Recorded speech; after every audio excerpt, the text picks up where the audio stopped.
Maybe we can talk a little bit more of the dharmic aspect of Rinpoche's life as he was growing up. I mean, it's all dharma, but I'm just wondering what you think now when you look back after all these years.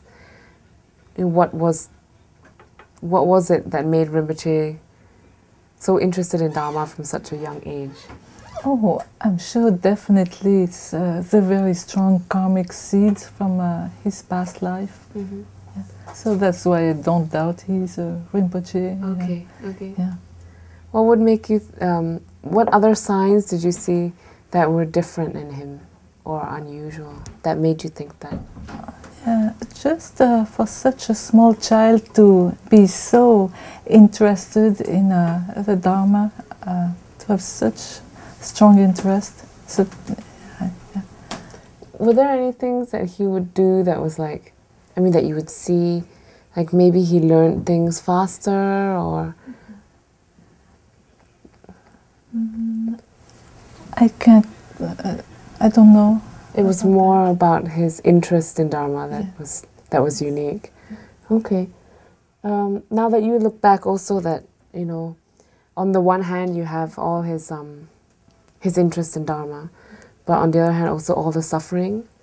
So, I mean, when you look back now, what do you think about his whole life, the whole way that his life has lived out?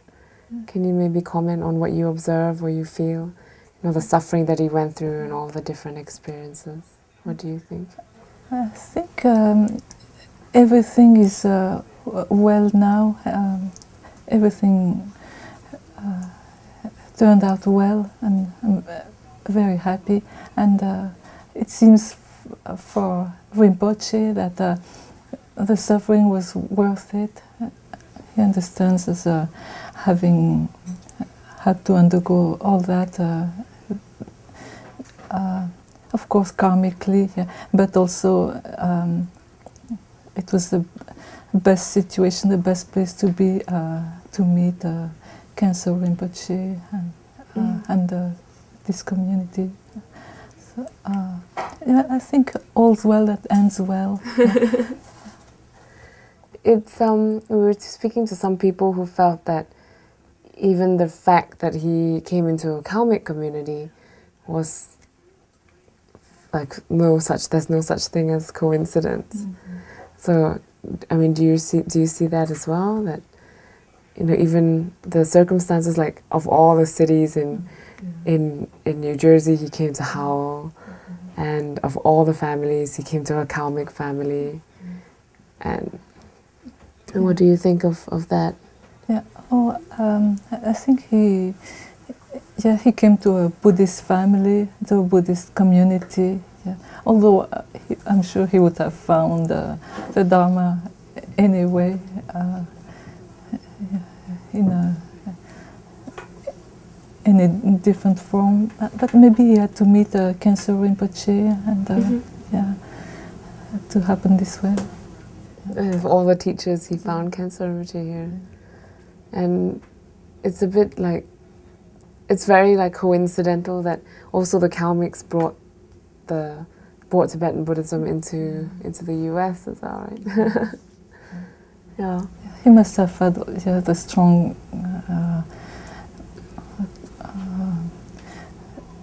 links with Buddhist Kalmyks also. Not just Buddhism, not just Tibetan Buddhism. Yeah. Mm-hmm.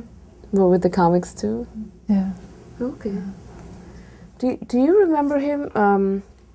He was very interested in Buddhas, I remember you said. Yeah. Do you remember him being really interested in High Lamas as well? I don't know if he really knew about High Lamas back then, but he was interested in the temple, the monks. Yeah. Mm-hmm. He was interested in the monks? Yeah. Well, what do you mean? Like, how was he interested? Very attracted to the temple and wanting to be with the monks. Mm-hmm. Yes. Mm-hmm. Did he ever talk to you about liking the monks and liking the temples? And oh, now my memory is so bad. I just get sort of feelings. But he loved to go there to the temples, and he loved to go to see the monks. To see the monks and talk to them? Yeah. Oh, okay. Did he ever go with you, or he'd go by himself? He probably went by himself. I don't remember going to the temple with him. I believe he used to go to Nissan also to pray and bow down. Yeah, he would go and do prostration. Yeah. I was told, Binkwi said you had a nice story about Turkey Swamp. Oh, yeah. I took Geshe Lothar there to visit. Geshe Lothar is the nephew of Khenso Rinpoche, and he's the one who, with His Holiness's advice and divinations, found Khenso Rinpoche's new incarnation. So I took Geshe Lothar there, and he loved it. He said, "Oh, there is a good Naga living here. This is good, yeah." And he says the fishes and everything are happy here because of the good Naga. And we went back, and he got special substances, and we made a Naga offering there. Oh, that's really nice. When was this? Do you remember? Probably about 3 years ago. Okay, okay. Did he say how long the Naga had been there? No. Okay, I wonder if Rinpoche would have... It matches well with the Chinese meditations. Oh, yeah. For the Nagas at the same lake. Because the Naga offering you do is Singanada, who's a form of Chenrezig. Okay. Oh, that is very nice, yeah. Rinpoche would do Chenrezig meditations when he was there and recite Om Mani Padme Hum. Yeah, you don't know which came first. Yeah, that's true. Did he love animals, Ken Rinpoche? Yeah, he did, yeah. What do you remember most about Ken Rinpoche? Oh, so much. Yes. He was very, very kind, but also he was a no-nonsense man. Yeah, and he wanted people to be no-nonsense, and he was not wishy-washy, and he could be quite firm and quite stern. Did he play with the students or joke with them? Or? Yeah, he did that too. Yeah. Do you notice if maybe he was different around like American students? Like, did he try to make it easier for Western students and the new way of living here? Yeah, I think he was different. Yeah, he was quite attuned to American students. Yeah. So he was one of the very first teachers to bring Buddhism in here, right? Yeah. But didn't people kind of think maybe he was a bit too strict, like that kind of hippie age? Like? Yeah, I think some people did at first, yeah. And he told people, yeah, you have to go to work, you have to support yourself.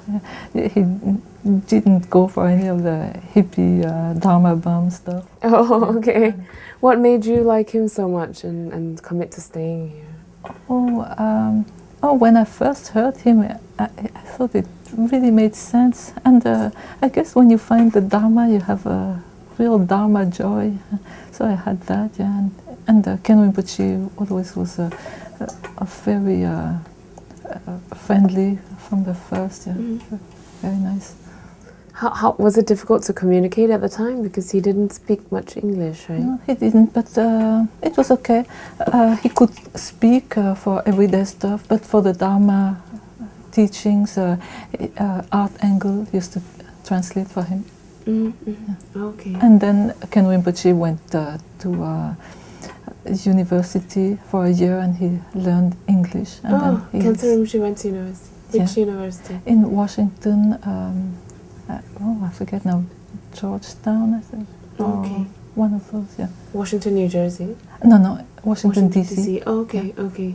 He stayed there for a year learning English and came back, and then he didn't need a translator. Oh, okay. Now that you've seen all the pictures and we've told you a little bit about what Rinpoche is doing, I'm just wondering what's your feeling when you hear all about what's little Buchi doing now? I'm just amazed. But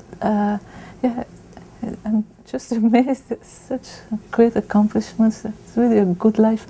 Yeah, probably from former prayers and former lives that he could be of such good use to people and accomplish so much and have people listen to him and be of such influence on a good influence on people.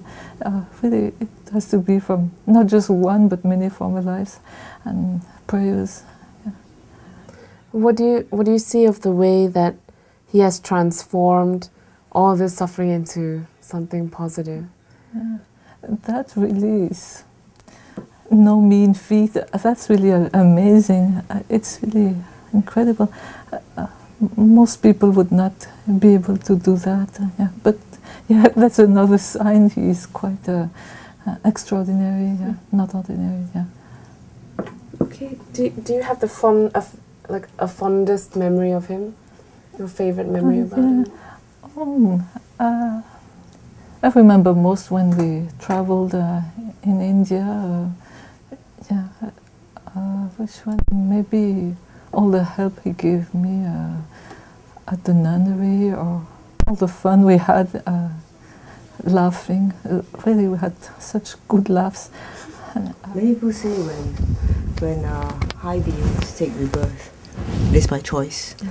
What would you think, seeing what Rinpoche has gone through from when he was a baby to when he was here, and also the troubles he went through in LA, and eventually in the monastery, the struggles he's gone through. Why do you think he chose such a difficult path? I don't know. For one possibility that holy beings do that, I think, is to show other people that what can be done, what's possible, and not to that you can survive stuff like that. I think that's one reason why they might do that. Yeah. Because you're one of the few people who knows his teacher, Khenso Rinpoche, quite well, and you also know Rinpoche quite well. Do you see that he has taken what lessons he has learned and applied them? Do you see that in anything he's doing now? Yeah, I think so. Yeah. Khenso Rinpoche had a really, really great guru devotion, and Tsemtulku has that kind of devotion also. Yeah. And I'm sure there's many other things I could sit and think about. Yeah. And all the teachings that he learned, not just with Khenso Rinpoche, but also with you, all the books that he went through and studied, and now how do you see that he's living out those teachings? Yeah, that's great, to be able to do that. Yeah, most people, we just read and study, but then we can't have an influence on the world with someone like Tsemtulku. I think you really got to get the teaching, and then you can spread it out in action. Yeah. Practice the teaching. Yeah. What do you think of how Rinpoche has named his organization Kachara? Yeah. That's great. Yeah. Yeah, that's nice. Sometimes I think, shouldn't it be a little bit more secret? Huh? But I'm sure Rinpoche has good reasons. Usually it has to be hidden and everything. But I'm sure, you got to have good reasons. Yeah. Yeah, Rinpoche would like all of us to get the initiation one day. Yeah. Plant seeds. Yeah. Yeah, that's what came to my mind. Yeah, it's usually it's a secret. Yeah, hidden. Yeah. Do you remember Rinpoche ever talking about the Vajrayogini statue that Geshe Lobsang Tarchin owned? Did he ever talk to you about it? I'm sure he did. He was always enthusing about the images. Yeah, yeah. I don't remember when he particularly talked about one of them.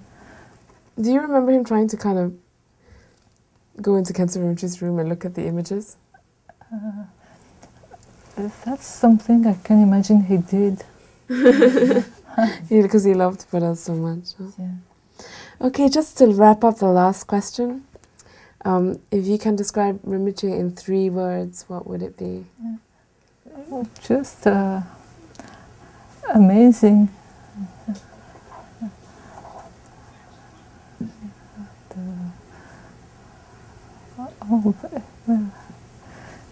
Everything that's amazing about him. Another word, let's see. Just the way you remember him. Yeah. Oh, he was. I remember, happy. Happy. And remembering, oh, he was quite decisive also. Yeah, he told people what they needed to do. Yeah.